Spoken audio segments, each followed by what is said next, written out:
ആട് 3 ഒരു time travel സിനിമയല്ല എന്നുള്ളത് ഓൾറെഡി നമ്മൾ പറഞ്ഞിട്ടുണ്ടായിരുന്നു. അതിപ്പോൾ ട്രെയിലർ വന്നതോടുകൂടി കൺഫേം ആയിട്ടുണ്ട്. ഇതിന്റെ ഡയറക്ടറായിട്ടുള്ള മിഥുൻ മാനുവൽ തോമസും കൺഫേം ചെയ്തിട്ടുണ്ട്. ആട് 3 ഒരു ടൈം ട്രാവൽ സിനിമയല്ല. ഈ ഒരു സിനിമയുടെ പോസ്റ്റേഴ്സും മറ്റു കാര്യങ്ങളും ആദ്യം പുറത്തുവിട്ട സമയത്ത് തന്നെ 3 കാലഘട്ടത്തിനെ മെൻഷൻ ചെയ്തുകൊണ്ട് ഒരു പോസ്റ്റർ പുറത്തുവിട്ടിട്ടുണ്ടായിരുന്നു. Past, present, future. ഈ 3 കാലഘട്ടവും ഈ സിനിമയ്ക്കുള്ളിൽ ഉണ്ടോ എന്നുള്ളതിന് ഒരു ഡൗട്ട് ഉണ്ടായിരുന്നു. എന്നാൽ പാസ്റ്റും പ്രസന്റുമാണ് ഈ ഒരു സിനിമയ്ക്കകത്ത് ഏറ്റവും കൂടുതൽ ഉള്ളത്. ഒപ്പം ഫ്യൂച്ചർ എന്ന് പറയുന്ന ഒരു പക്ഷേ ഈ പറയുന്ന പാർട്ട് 2 എന്തെങ്കിലും ഒരു മെൻഷനോ അതല്ലെങ്കിൽ ഒരു ടൈലൻറ്റോ അല്ലെ എന്തെങ്കിലും ഒരു സംഭവം എവിടെയെങ്കിലും ഒരു ഫ്യൂച്ചറിന്റെ എലമെന്റ് ഇട്ട് വെക്കും എന്നുള്ളതായിരിക്കാം ഇപ്പോൾ ഈ ട്രെയിലർ കണ്ടതിന് ശേഷം എനിക്ക് മനസ്സിലായ കാര്യം. അപ്പോൾ ഇതിന്റെ ഫസ്റ്റ് ഹാഫും സെക്കൻഡ് ഹാഫും ആയിട്ട് ഇതിനെ പാസ്റ്റും പ്രസന്റും ആയിട്ട് രണ്ടായിട്ട് ഡിവൈഡ് ചെയ്തിട്ടുണ്ട്.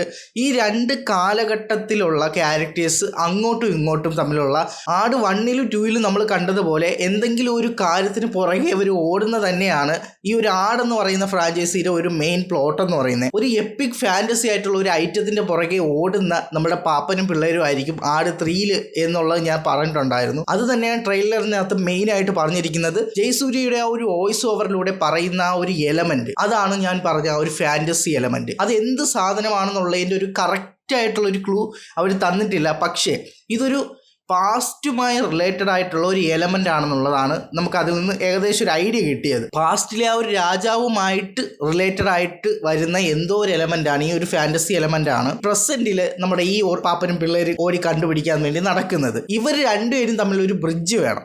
അതിപ്പോൾ സിനിമയ്ക്കകത്തൊരു ബ്രിഡ്ജ് കാണിക്കുന്നുണ്ട്, പക്ഷെ അതല്ല, ഇവർ തമ്മിൽ കണക്റ്റ് ആവുന്ന ഒരു പോയിന്റ് ഉണ്ട്. പലരും ടൈം ട്രാവൽ എന്നുള്ള എലമെന്റ് വെച്ച് കൊണ്ട് നടക്കുന്നത്. അതാരെയും കുറ്റം പറയാൻ പറ്റില്ല. ഇപ്പോൾ നമ്മൾ പ്രസൻറ്റിൽ നിന്ന് പാസ്റ്റിലേക്ക് ഒരു ക്യാരക്ടർ സ്വിച്ച് വരണമെന്നുണ്ടെങ്കിൽ അവിടെ ഒരു എലമെന്റ് വേണം. ഒന്നെങ്കിൽ ടൈം ട്രാവൽ ചെയ്ത് ഇന്ന ആൾ അതിലേക്ക് പോകണം എന്നുള്ളൊരു കോൺസെപ്റ്റ് വരാം. അവിടെയാണ് വ്യത്യാസം വരുന്നത്. ഈ എപ്പിക് ഫാന്റസി നമുക്ക് പറയുന്ന സമയത്ത് ഒരുപാട് ഫ്രീഡം ഉണ്ട്. നമുക്ക് ഫിക്ഷനായിട്ട് ഒരുപാട് എലമെന്റ് ആഡ് ചെയ്യാം. അതിപ്പോൾ ടൈം ട്രാവൽ തന്നെ ആഡ് ചെയ്യണം എന്നില്ല. ഞാൻ എടുത്ത് പറയുന്ന കാര്യം അതാണ്. ഈ ഒരു സിനിമയ്ക്കകത്ത് നമ്മളുടെ ഈ ഒരു പ്രസന്റിലുള്ള ഷാജിപ്പാപ്പനും പാസ്റ്റിലുള്ള ഷാജിപ്പാപ്പനും കൂടെ തമ്മിൽ അങ്ങോട്ടും ഇങ്ങോട്ടും ഇവർക്ക് കമ്മ്യൂണിക്കേറ്റ് ചെയ്യുക, അല്ലെങ്കിൽ ഇവർ ആ ഒരു കാലഘട്ടവുമായി കണക്റ്റ് ആവുന്നത് ഒരു പക്ഷേ ആ ഒരു ബ്രിഡ്ജുമായി റിലേറ്റഡ് ആയിട്ടുള്ള എന്തെങ്കിലും ഒരു എലമെൻ്റ് ആയിരിക്കും. എന്തോ ഒരു സംഭവം ഇതിനകത്ത് ഹൈഡ് ചെയ്തിരിക്കുന്നു എന്നുള്ളൊരു ഇൻഫർമേഷൻ ഈ പ്രസൻറ്റിലുള്ള ഷാജിപ്പാപ്പന് കിട്ടുന്ന സമയത്ത് അവർ ഈ ഒരു പാലം പൊളിച്ചിട്ട് അതിനകത്ത് നിന്ന് അത് എടുക്കണം എന്നുള്ളൊരു എയിമുമായിട്ടാണ് അവർ പ്രസൻറ്റിൽ ഇപ്പോൾ നിൽക്കുന്നത്. സ്വാഭാവികമായിട്ടും പാസ്റ്റിൽ രാജാവ് ഉണ്ടെങ്കിൽ അതിനെ എതിർക്കാൻ വേണ്ടി, അല്ലെങ്കിൽ ആ ഒരു കാലഘട്ടത്തിൽ നമ്മളെ രാജാവായിട്ടുള്ള ഷാജിപ്പാപ്പനെ എതിർക്കാൻ വേണ്ടിയിട്ട് ഒരു ടീം ഉണ്ടായിരുന്നിട്ടുണ്ട്. അപ്പോൾ ആ ഒരു ടീം തന്നെയാണ് അന്നത്തെ ഡ്യൂഡായിട്ടുള്ള ആ ഒരു രാജാവിനെ പോലെ കാണിക്കുന്ന ആ ഒരു ഡ്യൂഡും പിന്നെ ഒരു പുതിയൊരു ക്യാരക്ടർ ഇതിനകത്തേക്ക് ഇൻട്രൊഡ്യൂസ് ചെയ്യുന്നുണ്ടല്ലോ, ഒരു ഫീമെയിൽ ക്യാരക്ടർ, ഒരു ഹോളിവുഡ് ആക്ട്രസിനെ കൊണ്ടുവന്ന് ചെയ്തിരിക്കുന്നത്.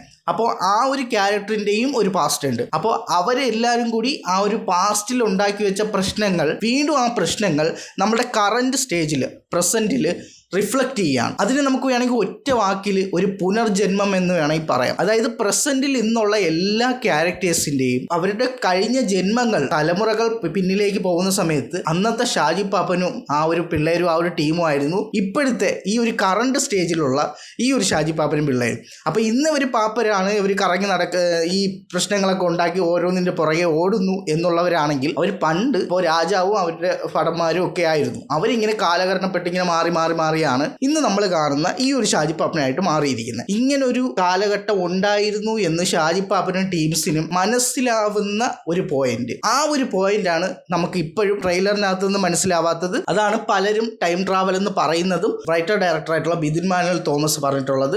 നിങ്ങൾക്കിതൊരു പുനർജന്മമായിട്ട് വേണമെങ്കിൽ കാണാം. ടൈം ട്രാവൽ എന്നുള്ള വേർഡ് അവർ ഉപയോഗിച്ചിട്ടേ ഇല്ല. അവരുടെ ഒരു പുതിയ റീബർത്തായിട്ട് വേണമെങ്കിൽ നിങ്ങൾക്ക് കാണാം എന്നാണ് പറഞ്ഞത്. ഷാജിപ്പാപ്പനും ടീംസും ഒന്നെങ്കിൽ എന്തെങ്കിലും ഒരു ബുക്കിലൂടെയോ അല്ലെങ്കിൽ ആരെങ്കിലും നാവിൽ നിന്നോ അങ്ങനെ ഏതെങ്കിലും ഒരു വഴിയിലൂടെ ഈ സംഭവം, ഇങ്ങനെ ഒരു പാസ്റ്റ് ഇവർക്ക് ഉണ്ടായിരുന്നു എന്നുള്ളത് നമ്മളെ കറൻ്റ്ലി ഉള്ള ഷാജിപ്പാപ്പനും ടീംസും അറിയുന്നു. അറിഞ്ഞതിൻ്റെ പിന്നാലെയാണ് ഇവർ ഇതിനു വേണ്ടി കിടന്ന് ഓടുന്നതും പുനർജന്മാലെ റീബർത്തായിട്ട് വന്നിരിക്കുന്ന എല്ലാ ക്യാരക്ടേഴ്സുകളും ഇന്ന് കറണ്ട് സ്റ്റേജിലും ഒന്നും കൂടി റീയൂണിയൻ ചെയ്യുന്നു. അതാണ് ഈ സിനിമയുടെ ഒരു ഏകദേശം എനിക്ക് ട്രെയിലറിൽ നിന്ന് മനസ്സിലായ ഒരു സംഭവം. ടൈം ട്രാവൽ ചെയ്ത് ഷാജി പാപ്പൻ ഇവിടെ നിന്ന് ആ ഒരു ഭൂതകാലത്ത് ചെന്നിട്ട് അവിടെ ചെന്ന് അവരുമായിട്ട് അടി ഉണ്ടാക്കുന്ന ഒരു തീമായിട്ട് എനിക്ക് തോന്നുന്നില്ല. അല്ലെങ്കിൽ ഷാജി പാപ്പനും വല്ല ഈ തോന്നൽസൊക്കെ ഇല്ലേ, ഹാലൂസിനേഷൻ പോലെ അങ്ങനത്തെ എന്തെങ്കിലും എലമെന്റ്സ് ഷാജി പാപ്പനും വല്ല കിട്ടുന്നതോ കാണുന്നതോ എന്താ പറയുക മൈൻഡ് വോയിസ് ആയിട്ട് കേൾക്കുന്നതോ അല്ലെങ്കിൽ എന്തെങ്കിലും ശബ്ദമായിട്ട് കേൾക്കുന്നതോ അങ്ങനെ എന്തെങ്കിലുമൊക്കെ ഒരു എപ്പിക് ഫാൻറ്റസി ആയിട്ടുള്ള ഒരു എലമെൻറ്റിലൂടെ ഷാജി പാപ്പന് ആ പാസ്റ്റ് ഇങ്ങനെ ഉണ്ട് എന്നുള്ളത് അറിയാൻ പറ്റും. അപ്പോഴും ഒരു ചോദ്യം വരുന്നുണ്ട്, ഈ പറയുന്ന ഷാജി പാപ്പന് ഇങ്ങനത്തെ ഒരു കാര്യം മനസ്സിലായി, പക്ഷേ ഇതിലുള്ള മറ്റ് എല്ലാ ക്യാരക്ടേഴ്സും ഇപ്പോൾ ഡ്യൂഡായാലും മറ്റെല്ലാ ക്യാരക്ടേഴ്സ് ആയാലും ഈ പറയുന്ന പോലെ അവർക്കും ഇങ്ങനെ ഒരു പാസ്റ്റ് ഉണ്ടായിരുന്നു, പാസ്റ്റിൽ ഞാൻ ഇങ്ങനെ ആയിരുന്നു എന്നുള്ളത് ഈ പറയുന്ന ക്യാരക്ടേഴ്സിനൊക്കെ അറിയാൻ പറ്റുന്നുണ്ടോ? അത് നമുക്ക് ട്രെയിലറിലൂടെ അറിയാൻ പറ്റില്ല. കാരണം ഒരുപക്ഷെ ഷാജി പാപ്പനും പിള്ളേർക്ക് മാത്രമേ ഇങ്ങനൊരു സംഭവം ഉണ്ട്, അവർക്കൊരു പാസ്റ്റ് ഉണ്ട് എന്നുള്ളത് ഷാജി പാപ്പനും പിള്ളേർക്ക് മാത്രമേ അറിയുന്ന കാര്യമായിരിക്കും. ഒരു സിനിമയായിട്ട് കാണുന്ന സമയത്ത് അവരും ഈ പറയുന്ന പോലെ അന്ന് ജീവിച്ചിരുന്നു എന്ന് നമുക്ക് ഓഡിയൻസിന് കാണിച്ചു തരും എന്നുള്ള രീതിയിലായിരിക്കാം ഈ പറയുന്ന രീതിയിൽ വിഷ്വലൈസ് ചെയ്തിരിക്കുന്നത്. ഈ പാലത്തിൻ്റെ ഉള്ളിലോ അല്ലെങ്കിൽ പാലത്തിൻ്റെ അടിയിലോ അല്ലെങ്കിൽ പാലം സ്ഥിതി ചെയ്യുന്ന സ്ഥലത്തോ അവരെന്തോ ഒരു സംഭവം ഈ പറയുന്ന രീതി കുഴിച്ചിട്ടിരിക്കുന്നെന്നോ അതല്ലെങ്കിൽ ഈ പാലം എന്തോ ഒരു റീസൺ കൊണ്ട് അവർ പൊളിക്കുന്നുണ്ട്. അപ്പോൾ ആ പൊളിക്കുക എന്നുള്ളത് ഈ ട്രെയിലറിൻ്റെ അകത്ത് തന്നെ ഷാജി പാപ്പൻ്റെ അമ്മ പറയുന്നതായിട്ടൊക്കെ മെൻഷൻ ചെയ്തിട്ടുണ്ട്.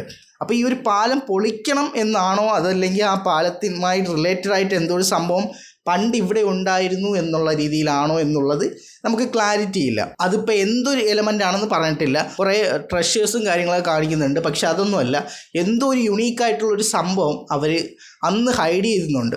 ആ ഹൈഡ് ചെയ്തിട്ടായിരിക്കും ഈ പാലം അവിടെ ബിൽഡ് ചെയ്തത്. അത് കാലങ്ങളിങ്ങനെ കടന്നു വന്ന് ഇന്ന് പ്രസൻറ്റിൽ നമ്മളെ ഷാജി പാപ്പനും ടീംസും ഈ സംഭവം അറിയാനിടയാവുന്നു. അപ്പോൾ ഈ ഷാജി പാപ്പനും പിള്ളേരും കൂടെ അത് തിരക്കി ഇറങ്ങുന്ന സമയത്ത് ഇതേ ഇൻഫർമേഷൻ അല്ലെങ്കിൽ ഒരേ സമയത്ത് നമ്മളെ ഡ്യൂഡിനും ഷാജി പാപ്പനും ഒരേ സമയത്തേനും ഒരു ഹാലൂസിനേഷൻ പോലെ രണ്ടുപേർക്കും ഇങ്ങനെ ഒരു പാസ്റ്റ് ഫീൽ ചെയ്യുകയോ അങ്ങനെ എന്തോ ഒരു എലമെൻറ്റിൽ ഇവർ തമ്മിൽ റീയൂണിയൻ ചെയ്ത് ഇതിനു വേണ്ടി പാസ്റ്റിലെ കാര്യങ്ങൾക്ക് വേണ്ടി പ്രസൻറ്റിൽ കിടന്ന് ഉണ്ടാക്കുന്ന ഒരു പ്രശ്നങ്ങളാണ് നമ്മൾ ഇതിൽ കണ്ടത്. അപ്പോൾ ഇതിൽ ഫ്യൂച്ചർ അവിടെ വരുന്നു എന്നുള്ളത് ചിലപ്പോൾ ഈ ഒരു സംഭവം കൈ കിട്ടുകയാണെങ്കിൽ അവർക്ക് ഈ കണ്ടുപിടിക്കുകയാണെന്നുണ്ടെങ്കിൽ ആ ഒരു സംഭവം ഒരു പക്ഷേ ഈ പറയുന്ന പോലെ ഫ്യൂച്ചറും പാസ്റ്റുമായിട്ടും എല്ലാം കണക്റ്റ് ആവുന്നതോ അല്ലെങ്കിൽ അവർക്ക് അങ്ങനെ എന്തെങ്കിലും ഒരു മെഷീനോ എന്തെങ്കിലും ഈ പറയുന്ന ടൈം ട്രാവൽ എന്ന് നമ്മളിപ്പോൾ ഈ പറയുന്ന രീതിയിൽ എന്തെങ്കിലും ഒരു എലമെൻ്റ് ആണോ അല്ലെങ്കിൽ ഒരു മിഷൻ ആണോ എന്നുള്ളത് നമുക്ക് അത് ഈ സിനിമയ്ക്കകത്ത് ഇവർക്ക് ഈ ഒരു സംഭവം ഇവർ കണ്ടുപിടിച്ചാലേ പറയാൻ പറ്റൂ. അപ്പോൾ ആ ഒരു സംഭവം ഇവരെ കൈ കിട്ടിയതിന് ശേഷമായിരിക്കും ഇനി ഫ്യൂച്ചർ തീരുമാനിക്കുന്നത്. അതുകൊണ്ടാവും ഇവരിത് പാർട്ട് 1 വെച്ചത്. കാരണം ആ ഒരു മിഷൻ യൂസ് ചെയ്ത് ഇനി അവർക്ക് ഫ്യൂച്ചറിലോട്ട് പോയിട്ട് പാർട്ട് 2 വേണമെങ്കിൽ ഫ്യൂച്ചറിൻ്റെ സ്റ്റോറി ഇവർക്ക് കാണിക്കാം. ഇതൊക്കെ എനിക്ക് ആ ഒരു ട്രെയിലർ കണ്ട സമയത്ത് എനിക്ക് മനസ്സിലായ കുറച്ച് റാൻഡം കാര്യങ്ങളാണ് ഞാൻ ഇതിനകത്ത് പറഞ്ഞത്. മെയിനായിട്ട് പറയാനുള്ളത് ഇതൊരു ടൈം ട്രാവൽ സിനിമയായിട്ട് കൂട്ടണ്ട. ഇത് ഈ പറയുന്ന പോലെ ഒരു ഫാൻറ്റസി എലമെൻറ്റ് നിലനിർത്തിക്കൊണ്ട് ചെയ്തിരിക്കുന്ന ഒരു ഫിക്ഷണൽ ഒരു വേൾഡിനകത്ത് സെറ്റ് ചെയ്തിരിക്കുന്ന ഒരു കഥയാണ്. നമ്മുടെ പഴയ ആടിനകത്ത് അവരൊരു പുതിയ ടൈം ലൈനും കൂടി ആഡ് ചെയ്തു എന്ന് മാത്രമാണ്. അതായത് നമ്മളെ പഴയ ആട് സിനിമ തന്നെയാണിത്. അവർ പ്രസൻറ്റിൽ ക്രിയേറ്റ് ചെയ്ത ക്യാരക്ടേഴ്സിനെ പോലെ തന്നെ ഈ പാസ്റ്റിലെ ക്യാരക്ടേഴ്സിനെയും ഫ്യൂച്ചറിലോട്ടൊക്കെ കൊണ്ടുപോകാനും പുതിയ ഗെറ്റപ്പുകളൊക്കെ കൊണ്ടുവരാനും ഒക്കെ അവർക്ക് പറ്റുന്ന രീതിയിൽ ആ വേൾഡിനെ ഒന്നും കൂടി അവർ വലുതാക്കിയിട്ടുണ്ട്, വലിയ സ്കെയിലാക്കിയിട്ടുണ്ട്. അതാണ് സത്യത്തിൽ ഈ ഒരു സിനിമയ്ക്കകത്ത് ഇപ്പോൾ അവർ ചെയ്തിരിക്കുന്നത്. കാരണം അവർക്ക് ബിസിനസ് വൈസും കൂടി ഈ സിനിമ എന്നും ചെറുതായിട്ട് നിൽക്കാതെ കുറച്ചും കൂടി ഹോപ്പ് അല്ലെങ്കിൽ സ്കോപ്പുകളുള്ള രീതിയിലേക്ക് ഇതിനെ കുറച്ചുകൂടെ വൈഡ് ആക്കിയിട്ടുണ്ട് ഈ ഒരു ആട് 3 എന്ന് പറയുന്ന ഈ ഒരു സിനിമ. എന്തൊക്കെ പറഞ്ഞാലും ട്രെയിലർ ഒരു 1.5 പൊളിയായിരുന്നു. പ്രത്യേകിച്ച് ആ ഒരു ട്രാൻസ്ഫോർമേഷൻ ഉണ്ടല്ലോ, ഷാജിയേട്ടാന്ന് വിളിക്കുന്ന സമയത്ത് നമ്മൾ ആ പഴയ BGM എല്ലാം കൂടെ കയറി വരുന്ന ഒരു പോയിന്റ് ഉണ്ട്. അത് നമ്മളുടെ മനസ്സിൽ അത്രത്തോളം ആ ക്യാരക്ടേഴ്സ് രജിസ്റ്റർ ആയതുകൊണ്ടാണ് എനിക്ക് തോന്നുന്നത് ഈ ആട് 3 എന്ന് പറയുന്ന സിനിമ ഒരു ഭ്രമയുഗമാണ്. എല്ലാ കാലഘട്ടത്തിൻ്റെതായുള്ള ഹ്യൂമർസും ഫൺസും സീരിയസും എല്ലാ കാര്യങ്ങളുടെ ബ്ലെൻഡ് ആയിട്ടുള്ള ഒരു ഭ്രമയുഗത്തിൻ്റെ കഥയാണെന്നുള്ളതാണ് എനിക്ക് തോന്നുന്നത്.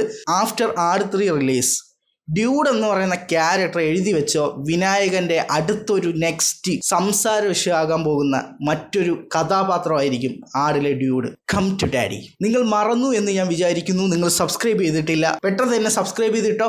ഒരുപാട് കാര്യങ്ങൾ ഇനിയും പറയാനുണ്ട്, അതൊക്കെ നമുക്ക് വഴിയേ കാണാം. റീസെൻറ്റ് വീഡിയോസ് ഞാൻ ഇവിടെ കൊടുത്തേക്കാം. ഇതിനേക്കാൾ ഇടിയോട്ടായിട്ടുള്ള മറ്റൊരു വീഡിയോ കാണാം. It's me Ansha Nisar.